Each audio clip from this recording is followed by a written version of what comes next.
You're listening to the Unlocking Africa podcast.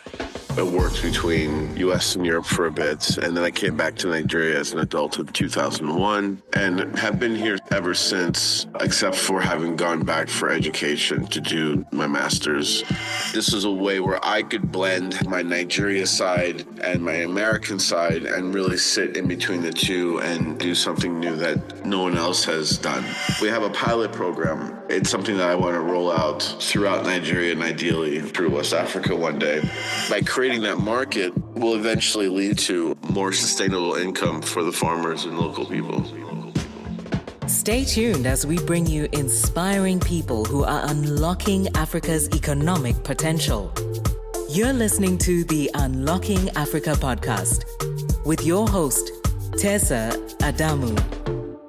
Welcome back to another episode of the Unlocking Africa podcast, where we explore the stories, strategies, and solutions that are unlocking Africa's economic potential.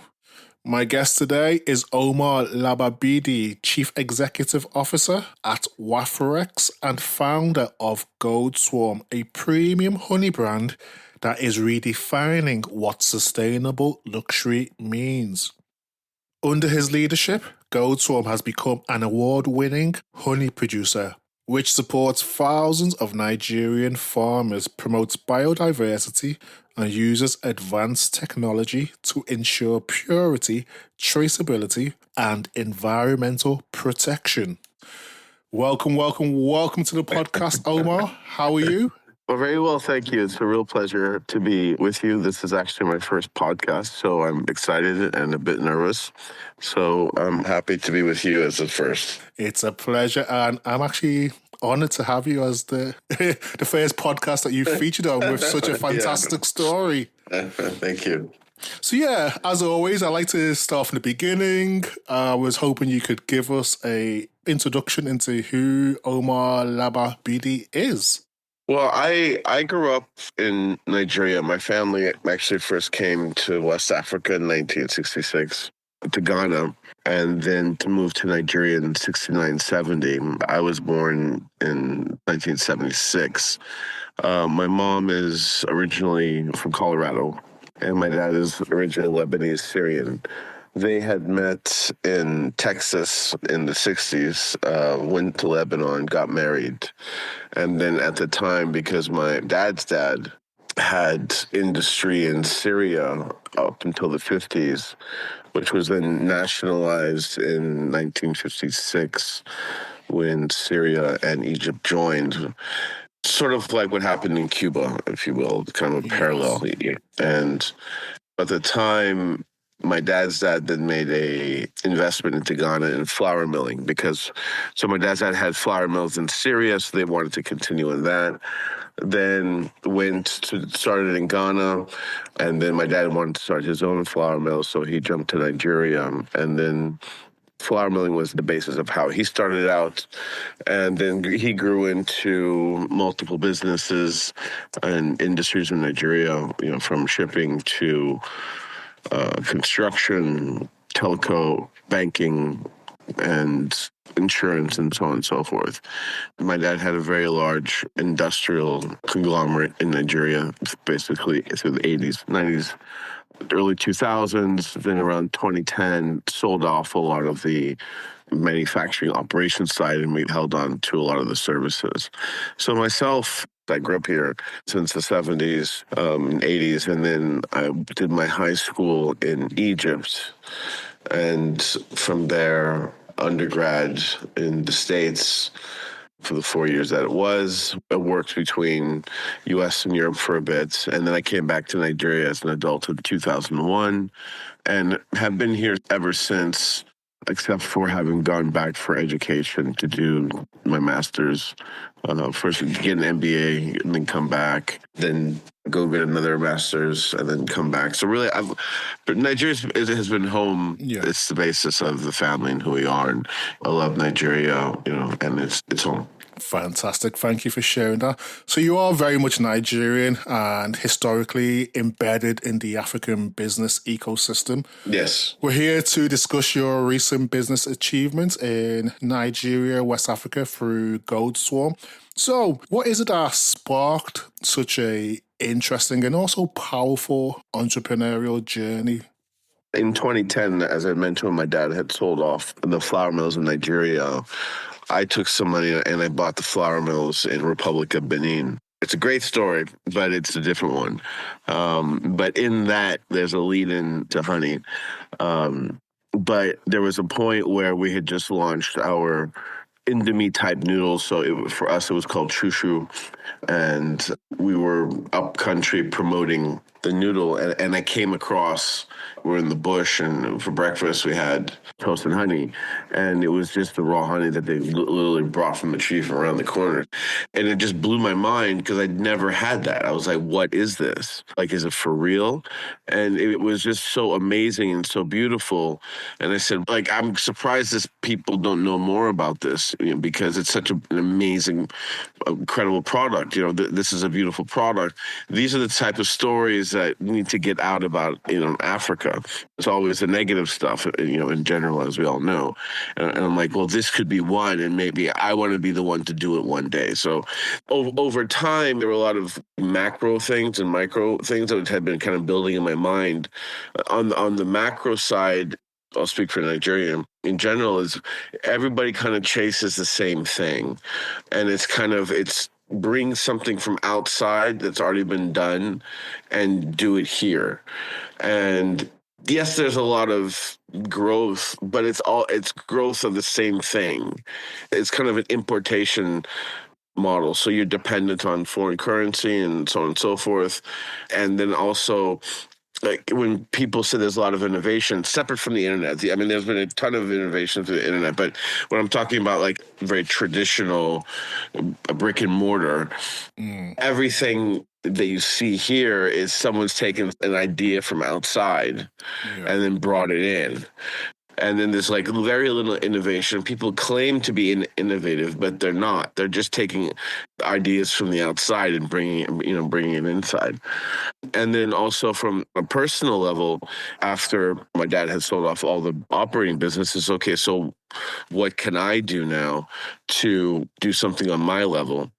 Which then got to the other point, is like, having had this education in the United States and this huge exposure to the United States, is like, how do I use that?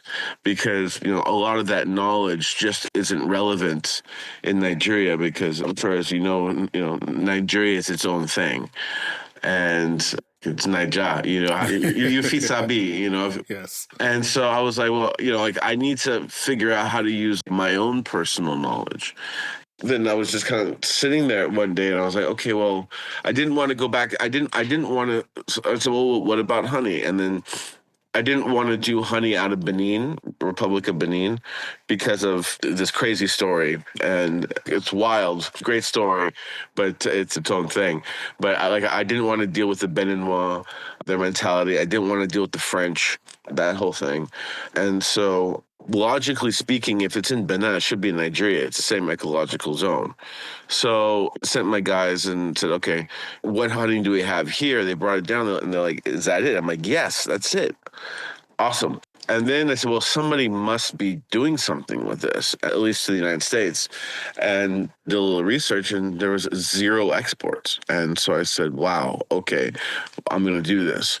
And so that's why on that personal level, I felt this was a way where I could blend my Nigeria side and my American side and really sit in between the two and do something new that no one else has done. So as you mentioned, it was a single taste of honey that sparked your entrepreneurial journey, and also what made you return to the honey idea years later and turn it into a viable business. But I was wondering, what were the biggest challenges you faced when establishing Goldswarm in Nigeria, especially within the agricultural export ecosystem, which we know can be quite challenging? And that goes back to a lot of the macro issues of Nigeria, is the basic logistics and infrastructure is horrible, really.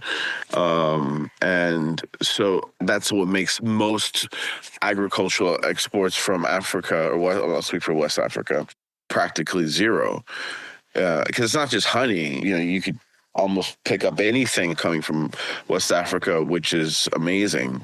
The hibiscus, onions, the ginger, there's so many incredible products, but zero exports. And that's because the infrastructure, the logistics around it is just too uncompetitive relative to other countries, whether Turkey, Brazil, big macro issues.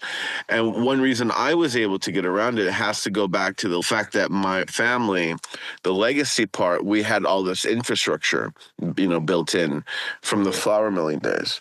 Because even though my dad had sold off the flour mill, what I realized was that we still had the basic supply chain in place. Like we have land in the ports, we have warehouses, we have our trucks from our other businesses. We have the staff. So I didn't have to build everything ground up. I was able to repurpose everything. I figured I just had to reverse the supply chain, if that makes sense. Because, in the flour milling business, what you're doing is, you're buying wheat from a farmer in Nebraska, or something like that. Putting it on a train, sending it to a port, in the States, Galveston, Texas.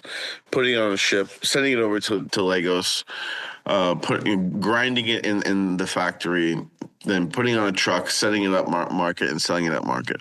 So what I realized is even though we didn't have the mill, we still kind of had the end to end. I just had to figure out how to flip it.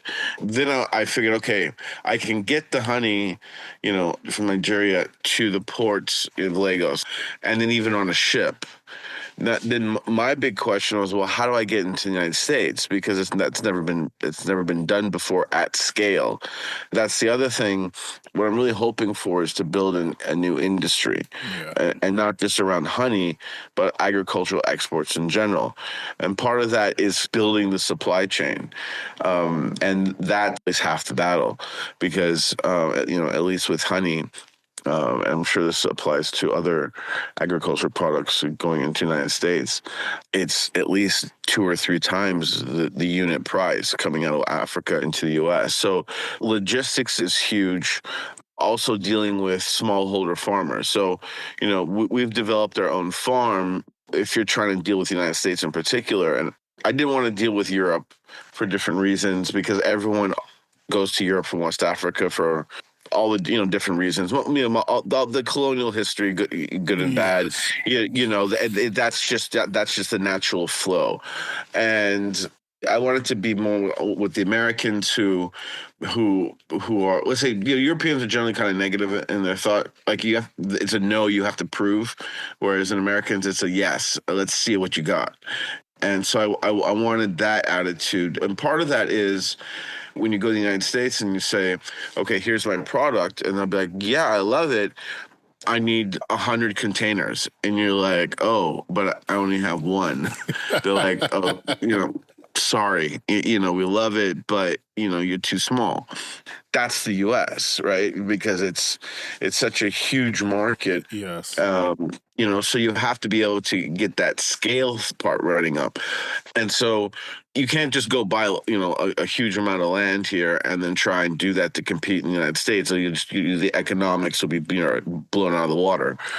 So, you have to start figuring out how to work with smallholder farmers, which it's a challenge, but it's actually the opportunity in today's world of, economic development and sustainability, for Africa, where now, you're working with local farmers to help them do more, raise their income, because, a lot of the time they're just kind of like throwing the honey away, so now it's, with us at least, we're starting to build like a consistency, and then, working with them to say, okay, better practices, because the honey farming here is highly inefficient. Like they could double the efficiency just by better knowledge of like certain practices and having a consistent market.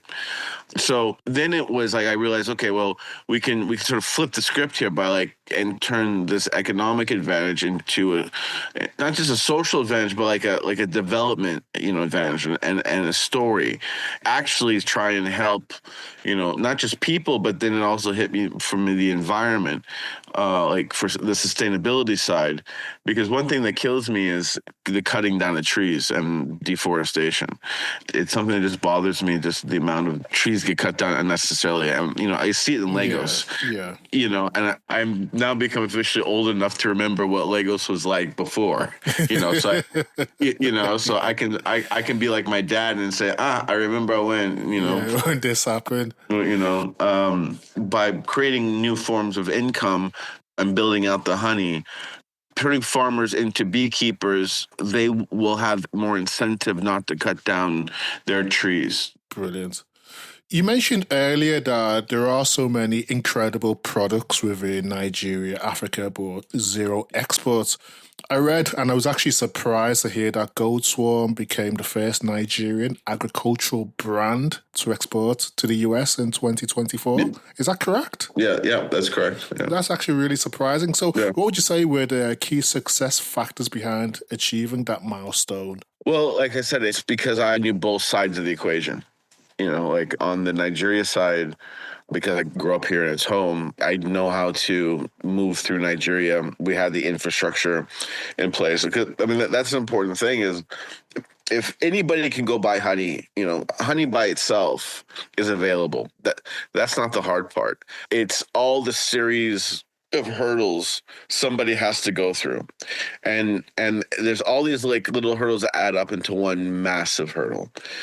On the Nigeria side, since I kind of had that in place, then I figured, because I have all this networks and friends in the United States, I could figure out the U.S. side, the ports, getting the right partner to handle the importation, to deal with all that stuff, USDA, FDA.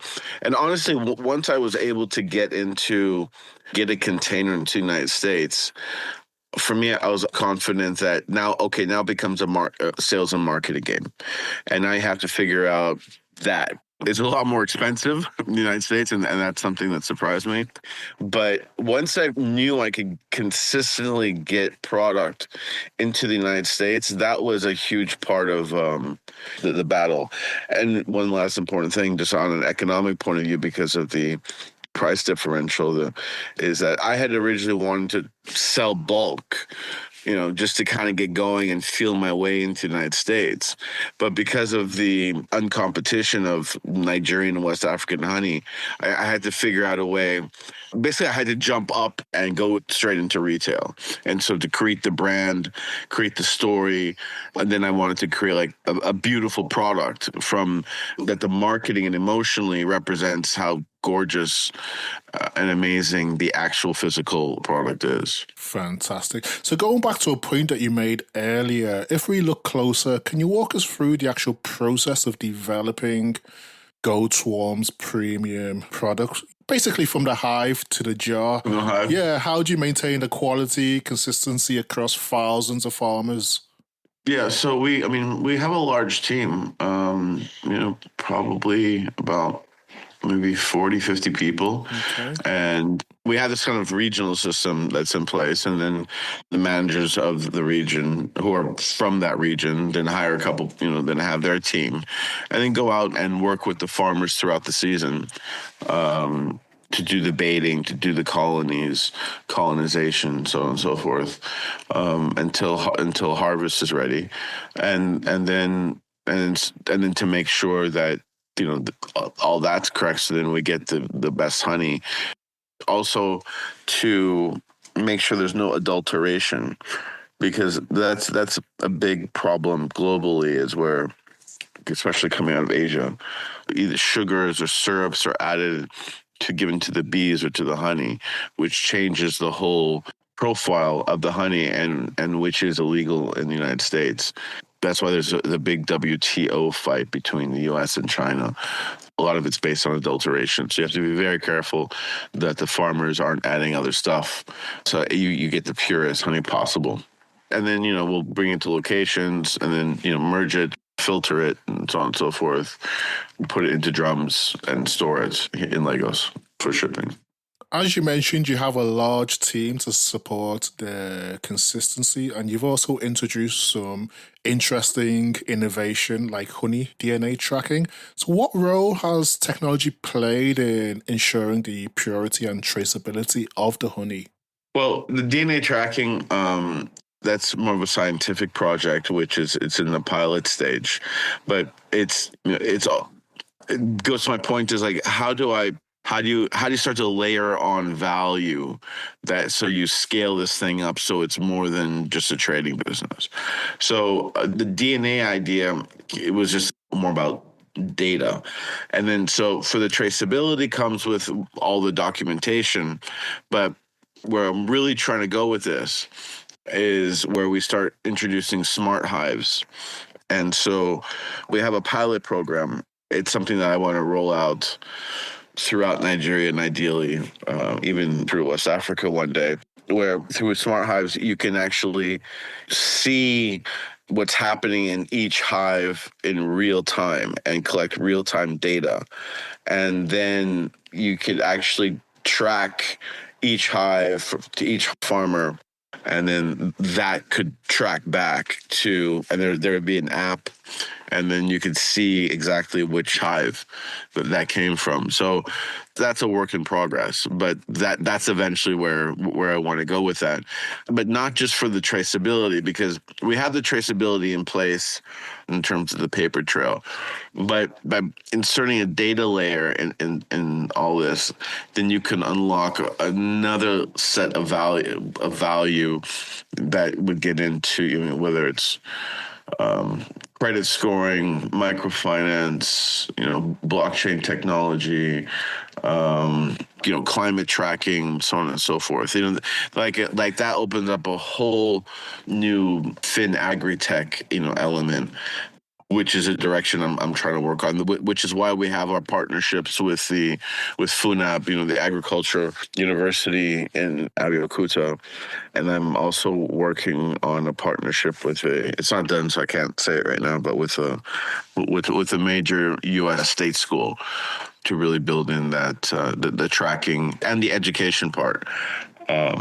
Kind of going to the earlier point about building up supply to the United States, there's not enough honey just being made in Nigeria, right now, or really in West Africa on the supply side for major contracts.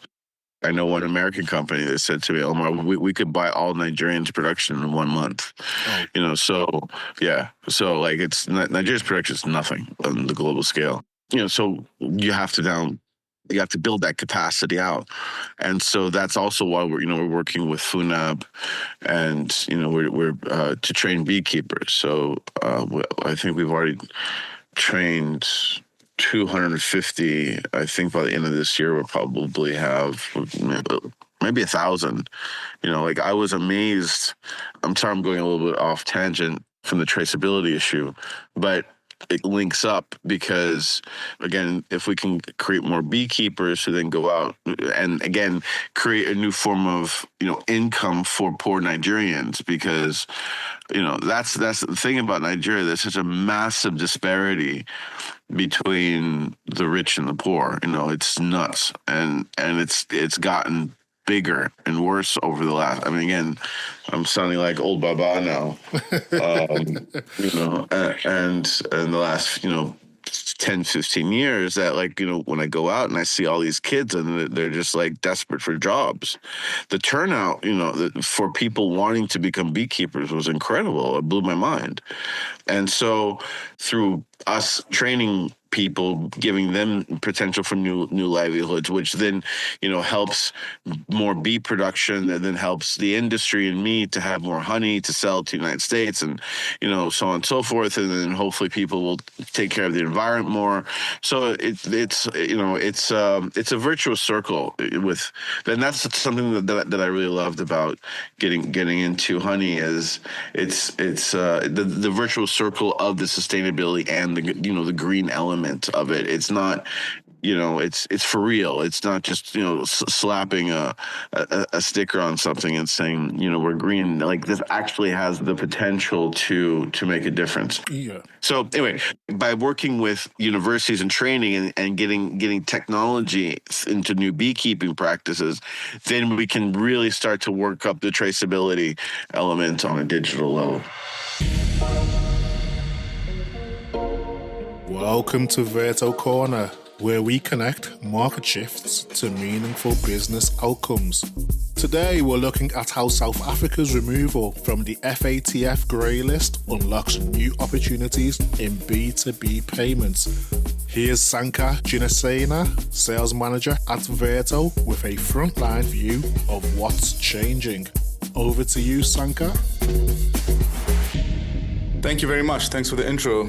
From a South African perspective, being a cross-border payments company, we are quite unique in the global environment, specifically because South Africa has something called a very strict exchange control system that's managed through SARB, which is the South African Reserve Bank. So every rand, which is the South African currency that goes in and out of South Africa, is monitored quite closely. South Africa being taken off the grey list, it's a hot topic right now. It's an interesting topic because South Africa is a big player within the African continent. A lot of people tend to say that South Africa is a gateway into Africa from a financial and regulation perspective.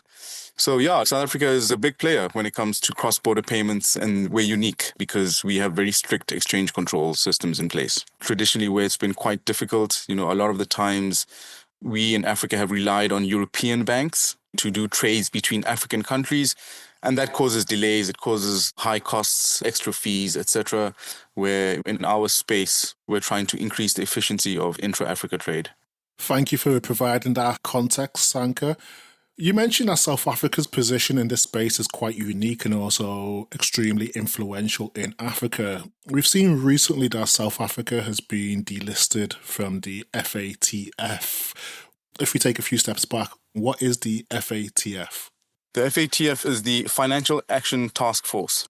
They are an international regulatory board, and they play the role of being a watchdog, watching, monitoring countries within the financial system, making sure that they have systems in place to prevent any sort of money laundering, terrorism funding, any sort of drug, weaponry funding. So with that in mind, what does South Africa's FATF delisting really mean for businesses on the ground?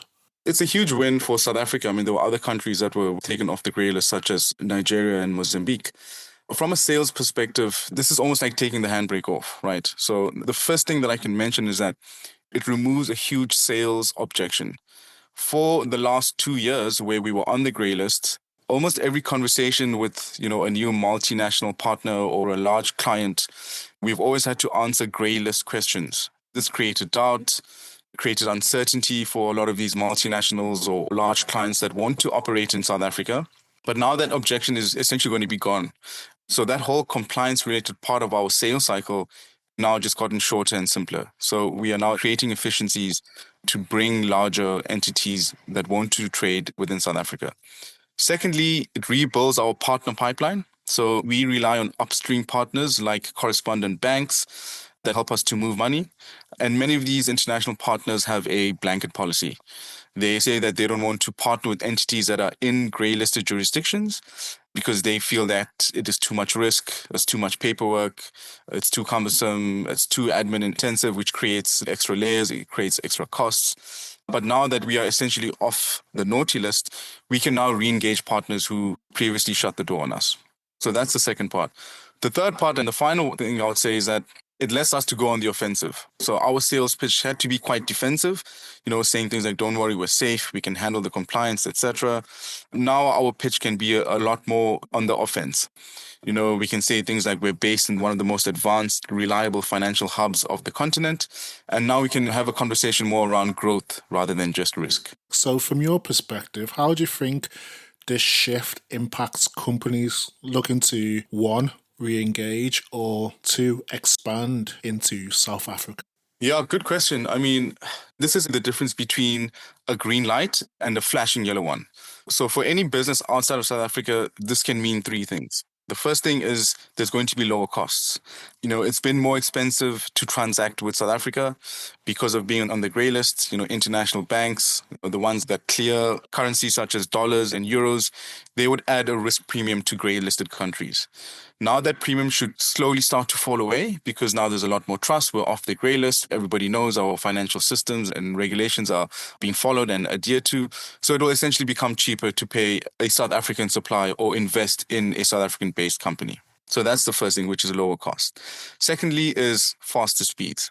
The term enhance due diligence is the keyword.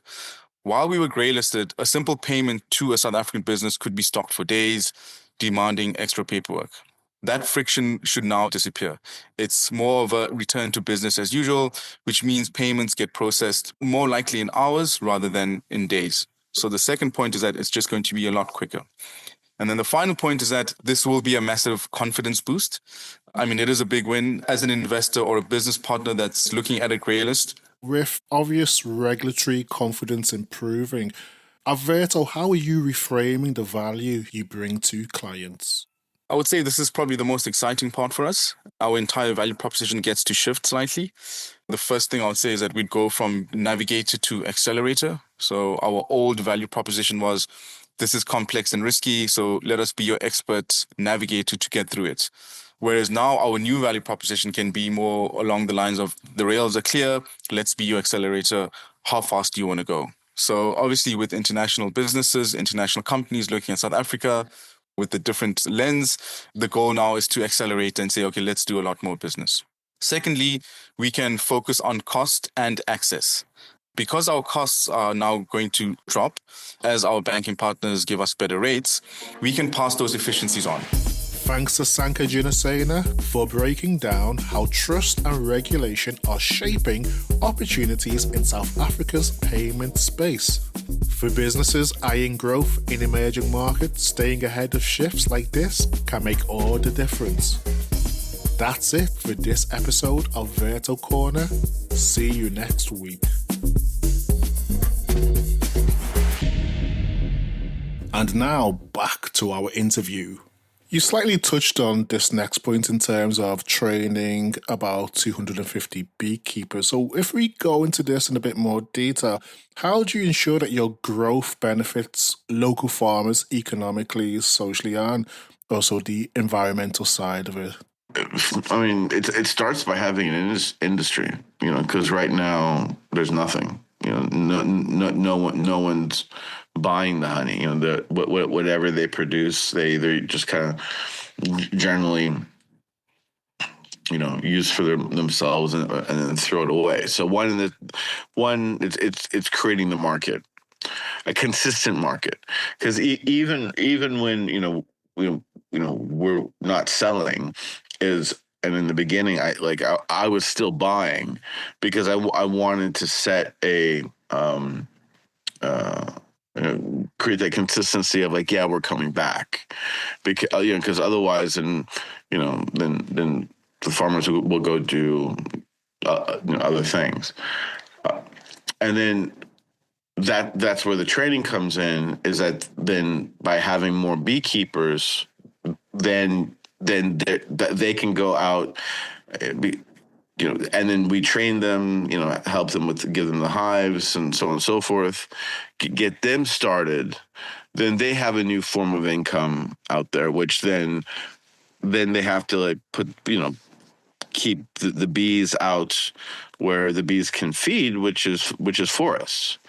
And they need the flowers and so on and so forth. But if then they're cutting down the trees, that's why it's a very, theoretically at least, it's a localized incentive for people to take care of the environment, at their own level, and then really the other part is anyone can become a beekeeper, right? I mean, like my real hope is not just to expand existing beekeepers, but get farmers of other things to become beekeepers. Because, if you could get every, a farmer, or half of farmers in Nigeria to take 20 hives, you could in 1 year, you could double production of honey. So the opportunity is creating a new source of income, and a sustainable source of income, sustainable not just from an environment point of view, which means taking care of the environment at a local level, but then creating the industry where there's buyers at scale and coming back every year. Otherwise it becomes more exploitative in terms of, let's say, where like with China and India, where people will go and they'll buy everything that they can and then leave and then come back in 2 years or whatever it is. There's no markets. Honey and these other second and third order products, like first order agriculture products, is like cocoa, palm oil, but those are all taken by big industry. So it's the second and third order products that need a market. And by creating that market will eventually lead to, or hopefully, more sustainable income for the farmers and local people. You mentioned in terms of these second tier products that need a market. So as someone who has successfully broken into the US market, what key lessons can African agripreneurs learn about export readiness? Paperwork is huge. Yes. That would probably be one of the hardest parts for African agripreneurs in general, but I'll just speak to the United States. But by the way, like Europe, I mean, EU won't take Nigerian honey because of regulations, so paperwork is huge. And often people will turn to NGOs, but I'm not a fan of a lot of NGOs in general because they have their own agenda. And honestly, that was another thing that I had, is I didn't have to, I had the means just to sort of bypass everything. Whereas people here will get funding from a German or a Dutch NGO, which in the beginning is great, but it doesn't go anywhere because the NGO has its own agenda, and they want to see production that just matches their budget, so they can they play their whole their whole government thing. So paperwork would be huge, and getting that specifically like for honey, it wasn't easy. There's like only 2 labs, maybe 3 in the world that is acceptable in the United States, in particular if you want to sell to major players. So you have to know who they are. You have they're expensive. So that would be the first hurdle. And then figuring out how to ship, how to do containers. A friend of mine, she's doing a lot of fonio from Joss, and she's trying to do shea butter. And the other thing is, just dealing with shipping companies and containers, and because most people, they'll take a partial container, so the unit cost increases. Then on the U.S. side is like, who do you speak to? Knowing who to speak to. So there are a lot of hurdles to go through. I guess what you've mentioned, a lot of it comes down to structural or policy related challenges. So what structural or policy reforms would you say would accelerate Nigeria's ability to become a global supplier of organic products, such as the ones that you're providing? Well, there should be more support programs for farmers. Development programs and grants, so, like what we're doing with FUNAB, there should be a lot more of that just from the Nigerian government. The other thing, but that's what we're all struggling about Nigeria is just logistics and transportation. Trying to get a good from up country or down to Lagos is expensive, because the trucking, the roads, the storage, and so like I know currently the Nigerian government has made some policy directives about trying to improve agriculture export, because I don't think it's a secret. Everybody, this is something people have been talking about agriculture for 30 years. everybody knows what they need to do. The government knows what it needs to do, and hopefully they can do it. But the two obvious things would be training grants and infrastructure development, which is again that goes back to the macro stuff that I had mentioned in the beginning. It's true the Nigerian government have introduced policies to improve agricultural exports, and Nigeria is often viewed as a mono oil economy. But how can ventures like Goldswarm shift that narrative towards sustainable, export-driven agriculture? Well, the bet I'm making is that if I can create a successful brand in the United States, I can show it can be done. Then say, hey, look, here's a fantastic consumer product, a Nigerian consumer product, that's well packaged, that has great branding and blah blah blah, and it's sitting in the home of some person's house in Seattle or Austin. People are like, oh wow, well, so we can we can do it. There's a way, and getting consumers to be like, oh, well, so Nigeria is not just poverty, scammers, and Boko Haram, and so, but that's the kind of the front end, the marketing side, the presentation that one has to go through in the U.S., and that's another hurdle. When you do talk to retailers, you meet people, you say Nigeria, the eyebrows do raise. Very true, very true. Yeah. I know you've achieved a lot so far and so much more to achieve in the future, but what has been the most rewarding or maybe even the most humbling moment of your journey so far?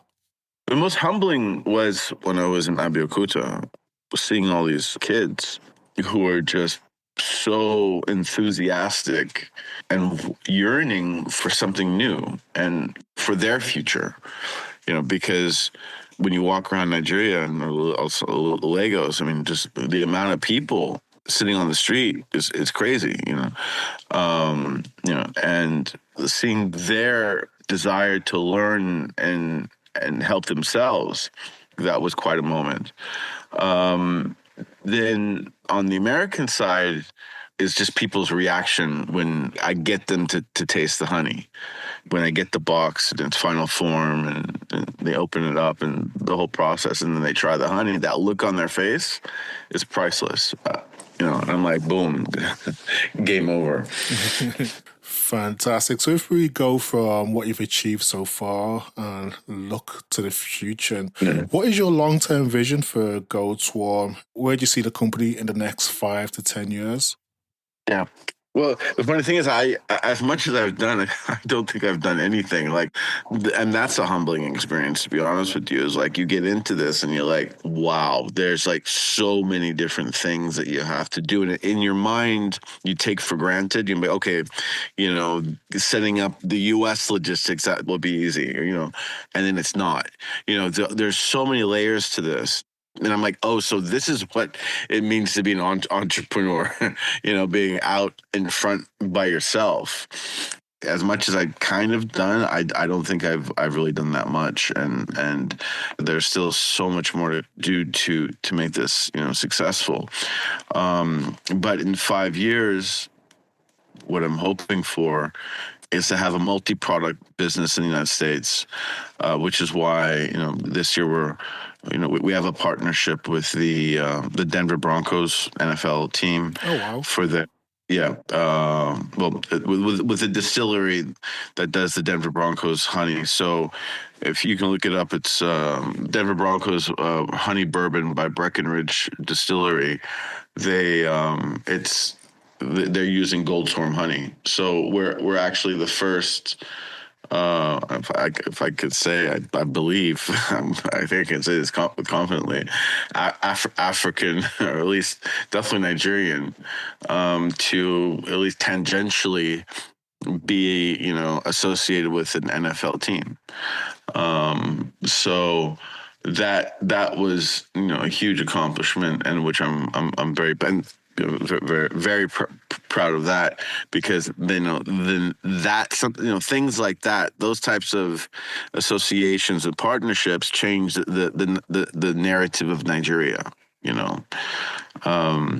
And so that's out. We're launching our honey vodka in a couple weeks. It'll go live. So the vodka will go live. And so in 5 years, I would want on the U.S. side to have multiple honey-based products, or products that are fusing, combining products from Nigeria and West Africa. Like, let's say, for example, maybe it's like a honey hibiscus drink, so like getting into non-alcoholics, and being able to fuse, mix and match different agricultural products. So so start pulling on different elements, to like a honey lime vodka or something like that. You know what I mean? So having multiple products on the U.S. side, and then on the Nigeria side, really have been able to roll out the technology element of the smart hive and get that data layer in place, because I think there's a huge growth potential on having the data layer in place with all the smart hives. Fantastic. Yeah. So if we continue looking to the future, how do you see Africa or even Nigeria's role evolving in global trade, particularly in exporting high-quality products to international markets over the next 5 to 10 years? Well, I can see a lot of movement, not just not at a government level, because I'm sure the Nigerian government has its own thing, but not just entrepreneur. I guess you could say on an individual business level. Like I come across a lot of people who are thinking about these type of things. A lot of Nigerians and West Africans who are working on this in their own way, who are very sophisticated, who are globalists, if you will, but are also want to come home and say, okay, how do I fix this problem? And coming up with, for lack of a better term, like market-driven, individual-based ideas rather than government policies. So I came across, or I was introduced to someone just the other day who's doing something, with cocoa, which is very impressive. And he's Nigerian. He's getting into Germany and basically recreating the traditional export model but adding the tech layer in that as well. And there's a lot of interest from the United States for specific investors are looking for agriculture from Africa, because there's no reason why there should be more export of agriculture from West Africa to the world, really. And so it's kind of like a bit of a holy grail out there for people like who are going to crack that. Quote of the week. As people, we often have quotes, mantras, even proverbs or affirmations that keep us going when times are challenging or when times are good. Yeah. Do you have one that you can share with us today? I guess I think about God willing, and just try to be humble in front of God.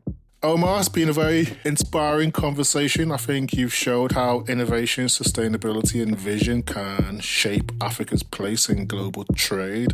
Also, it's great to hear from like a single taste of honey to building Goldswarm into a premium world-class brand. And for me, the story also reminds us that Africa's natural resources and talent hold immense untapped potential that can be unlocked by individuals such as yourself. So yeah, fantastic. Thank you for joining us and thank you for sharing your story. Thank you. Thank you for having me. I really appreciate it. Thank you to everyone who has listened and stayed tuned to the podcast. If you've enjoyed this episode, please subscribe, share, or tell a friend about it. You can also rate, review us in Apple Podcasts or wherever you download your podcast. Thank you, and see you next week for the Unlocking Africa podcast.